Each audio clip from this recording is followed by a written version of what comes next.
How many of you here know what cyanogen is? Okay, that's good. That's good. For the people who don't, you just gave a brief description, Kirt, backstage. Can you give that again, please? Sure. We're the largest aftermarket distribution of Android on the planet. So we have the largest Android open source community in the world. We have about 9,000 active contributors. We're on about 100 million devices globally. And if Android is Mercedes, we're like AMG. We add new performance, new features, new levels of personalization to the platform. We're also opening up Android so that we can do integrations with third-party services such that they have the whole palette of the OS to play with. So how does a user find Cyanogen? Like, walk us through. They're buying an Android device and then they find your software. So historically, people have flashed their devices. So we support over 250 devices around the world. So they would essentially take it home, root the device, whatever, if it's unlocked, and they would flash the device with Cyanogen. And millions of people have done that around the world. And it's not that easy. It's, there's hundreds of thousands of YouTube videos that show you how to do it. But if you're a newbie, it could take anywhere from 45 minutes to an hour. The model going forward, though, is partnering with OEMs around the world such that you get a Cyanogen device out of the box. Right. And the OEMs in a world where there's a mobile operating system duopoly, right? You have iOS, Android. I'd imagine they're keen to talk to you. Yeah, there's very few people in the world that want Google to run the table with Android, and this notion of an option that's more open, more customizable for the user. We have economics that make it better for the OEM and the MNO as well. That's something that's really exciting to these folks. And are you seeing most of your growth? I mean, you're having tens and tens and tens, possibly in the hundreds of millions of downloads and users. Are you seeing most of that growth in the West or in the East? It's actually all over the world. We have millions of users in the U.S. and Europe. We have, probably somewhere around 50 million users in China as well. I mean, 80% of phones are rooted in China, right? Of the amounts of folks that have actually flashed their devices in China, which is about 80 or 90 million, Cyanogen is on about 85% of those devices. So Cyanogen or derivative works of Cyanogen, that's in China. And then in international markets outside of China, it's another 50 million plus. So if I'm in China or in East Asia and I've got Gmail, I want to use Google Maps for navigation, have calendar integration, but I also want to use Cyanogen, how do I square that circle? So we ship with Google services, right? I mean, we're a CTS compliant. Any OEM that's signed Google's MATA they can ship with our stuff. So we're not a fork of Android. We're actually doing something that's really interesting. We're co-opting Android, right?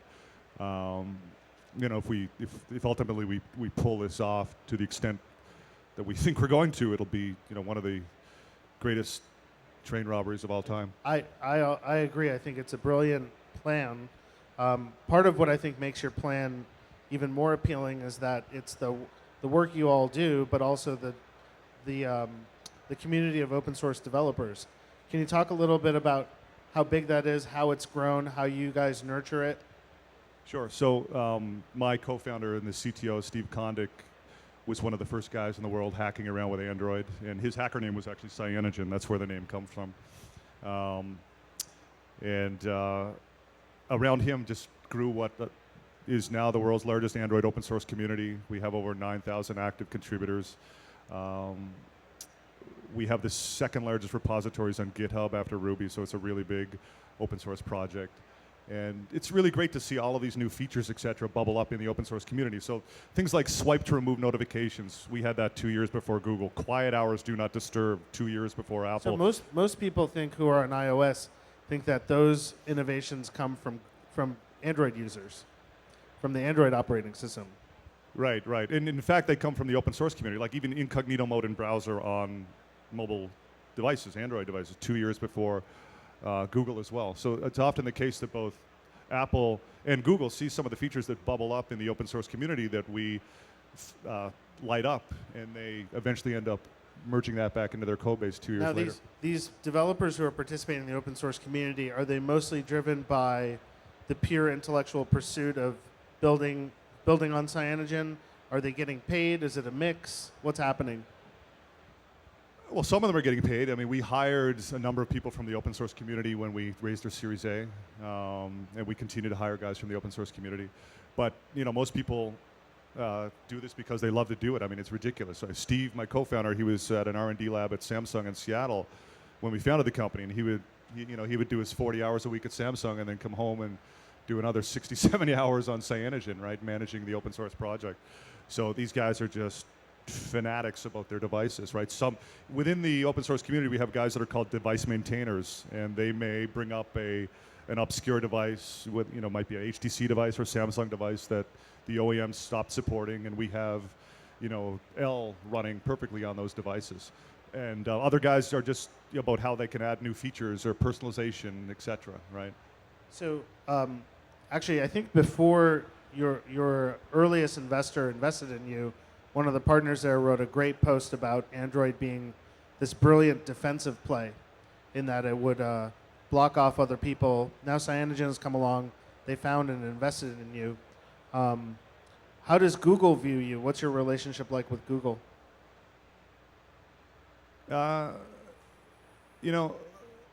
We like Google. I don't know if they like us, but we have no intention not to ship Google mobile services, right? I think that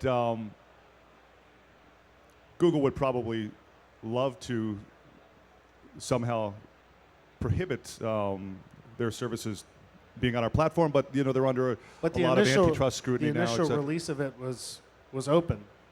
Right. Listen, I think the original vision around Android in the early days when Andy Rubin was there, et cetera, has changed somewhat today. But listen, we believe that I love Google services. People in the open source community love Google services. We continue to want to work with Google to ship those services on the platform. We believe that Google supports a very large non-CTS compliant platform. It's called iOS. Why? Because they have users.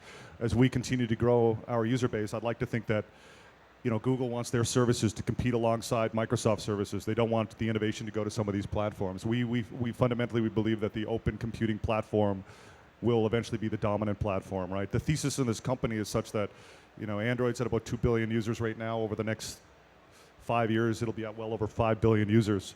If you look at Android today, non-Google Android accounts for about 25 to 30% of Android. So a lot of that is China Android, guys like Xiaomi, et cetera. But we believe that number is going to grow to about 50% in the next 5 years. So in the next 5 years, non-Google Android is going to be bigger than the entire global smartphone market today. So since Jobs pulled the iPhone out of his pocket in 2007, several $1 trillion in value have been created. So we believe the non-Google Android market is going to be bigger than that entire thing in just 5 years, and we think that we can take a big piece of that. From my days working in mobile, I noticed a lot of developers, and now you see it on the investor side, that they're trying to build applications that are very sophisticated technically, but they require either root level access to the phone or OS level integration. iOS, where I primarily worked, doesn't allow that. You need to be Twitter and be hooked in. How are developers inside Cyanogen taking advantage of that? I mean, it's not just about developers, right? This notion of creating an open platform on top of Android resonates not only with big companies like Microsoft and Twitter, et cetera, but also smaller developers, right? If you're a couple of guys and you're on the Google Now team and you left because you think, hey, the way Google Now where Google Now is as a product is not our original vision. We'd like to do something different. You're forced to launch an application, right? Like, Verb or Bento or any of these guys. But if you're trying to do predictive computing or heuristics or machine learning, et cetera, and you're relegated to being an application and you can't get the signals from the platform, the real intention there is build some value and hopefully Apple or Google snaps you up because they can't survive as applications. We're opening the platform up in such a way so that we think that we can foster a new breed of startup when they have that complete OS platform access. And the services that they create can add value to other services that are related, right? What does a music platform look like? Spotify can plug into that. Sonos can plug into that. The social components can plug into that, et cetera, right? We think that is very, very valuable. Yeah, the example I always use is in a world before Apple Pay and iOS, imagine if Square you could integrate Square into your OS account like you do Facebook and Twitter, they would have had Apple Pay right there. Yeah, and listen, I mean, Apple Pay. You know, whenever I go to Whole Foods, I always ask the guys, "How's Apple Pay doing?" And more people are using Apple Pay. Apple makes it so easy, right? But other platforms on an iOS platform are just like PayPal would love to be in that situation, but they don't know the OS. They can't get the level of integration that Apple enables. They can't get the level of integration that Google enables. We can provide that to these guys, right?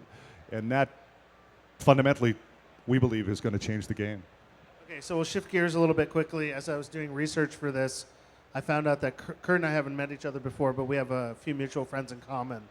So the first question is, I was supposed to ask you about why you're not wearing a leather jacket. I'm sorry, what? Why you're not wearing a leather jacket? A leather jacket. It's hot, man. It's Vegas. I don't know where that came from, but my friend told me to ask. The second question they told me to ask you is, okay, things are going great. Mobile is moving, going to double, triple. What keeps you up at night? The things that concern us the most, I mean, the opportunity, the inbound, the level of partnerships we're doing around the world with almost every OEM, every ISV you can imagine, et cetera, it's just off the charts.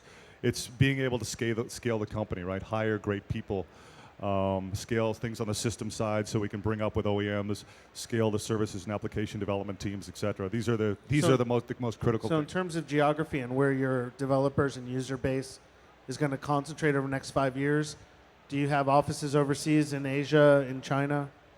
We're opening an office up in India. We'll probably open an office up soon in Shenzhen. We'll have a small presence in Singapore.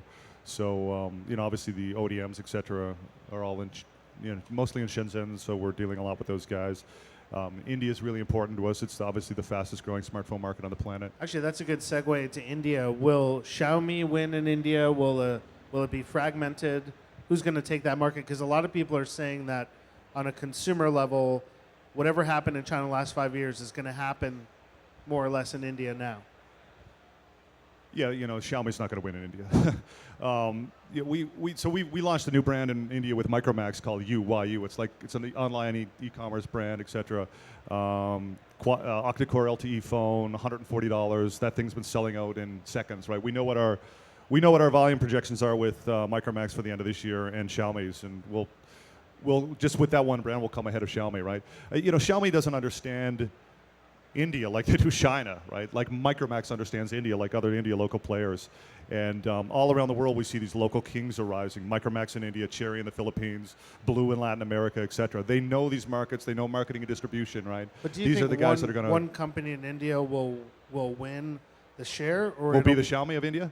It's too early to tell. I mean, Micromax is the dominant smartphone player now, right? They annihilated Samsung in feature phones last summer. They annihilated Samsung in smartphones about 3 months ago. So we placed a bet with Micromax, and we're going all in there. But India is a huge market, and you're going to see a lot of stuff from us there. What do folks who are running places like Nokia, Samsung, the large OEMs, how do they view this world now? Because it's really changed for them over the last 5-7 years. Well, listen, I don't think they view the world. I don't think they have a proper worldview. Otherwise, they'd be successful in India, right? I mean, these guys are going to have a really hard time in the next 5 years. We think that these new local king players are going to be the dominant OEMs. I mean, Xiaomi's already in the top 3-4. Micromax is already in the top 10. Neither one of them were there 18 months ago, right? I mean, Nokia is just, it's a burning fried crisp right now. Yesterday's news. So how about, let's take India as an example, but this applies worldwide. Right now, we're sort of beholden to Wi-Fi when we can get it.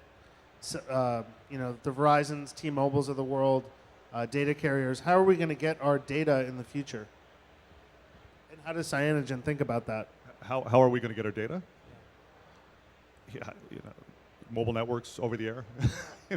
So that'll remain. I mean, it feels like a lot of developers are trying to figure out either, in dense environments, mesh networking, or Google is using balloons, or Facebook, Yeah, listen, dude, I'm not worried about that shit, right? People are going to get their data. We're worried about OS and all that stuff, right? But doesn't that impact the adoption type of applications that can run on Cyanogen? Not really, no. I mean, people in India, they're going to get their data via Wi-Fi networks more than they are over the air with mobile networks, but they're still going to get that data, right? Their usage may be somewhat modified, but we're not concerned about balloons and rocket ships. We're concerned about the incredible growth in the Android smartphone market and becoming a dominant player there.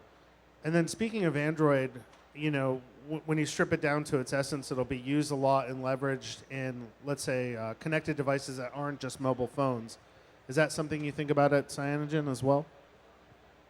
Yeah, wearables, etc. So, I mean, listen, the race to create the everything OS is on. Xiaomi wants to do it, Google wants to do it, Apple wants to do it, and we want to do it. It doesn't matter what the economics look like. Apple makes more money on hardware. Xiaomi makes money on hardware. They're going to do a reasonable year in services this year. Google's mostly search, etc. But the end goal is the same, right?